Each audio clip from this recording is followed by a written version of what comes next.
All right, this is a daily encouragement devotional for Monday, January 20th, 2020. The reading comes from Hosea chapter 3, 1 and 2.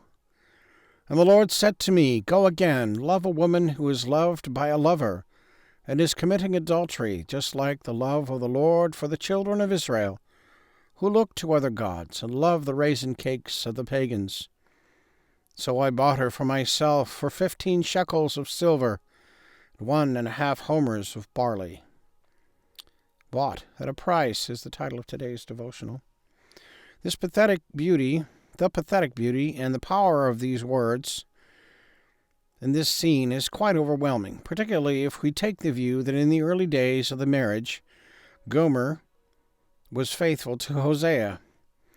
That is the view the words, Go take to yourself an adulterous wife, as being written in retrospect, which surely they were.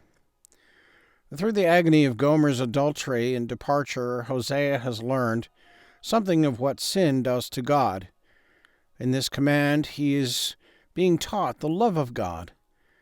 Love her as the Lord loves the Israelites. Adam Smith has an apt comment.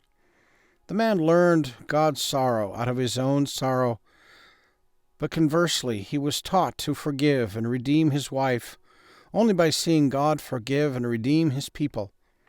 Our pain with those we love helps us to understand God's pain, but it is not our love that leads us to believe in his love. On the contrary, all human grace is but the reflex of the divine. And Paul says, Even as Christ forgave you, so also do ye. And John says, We love him and love one another because he first loved us.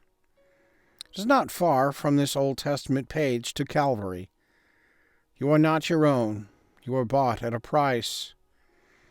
On a personal note, when thinking about or even talking about Calvary and Jesus hanging on the cross, we tend to gloss over the fact that this was almighty, all-powerful, all-knowing, everlasting God in the flesh, giving his life.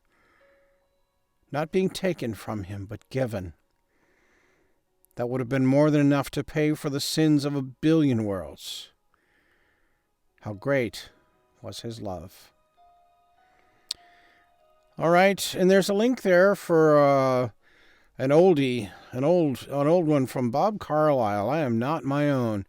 Had to look that one up. That was a good one from back in the day. All right, so give that a listen. All right, and click the like if you like, and leave a comment, a question, prayer request. Be happy to write a prayer for somebody. All right, you guys take care. Have a great day. God bless.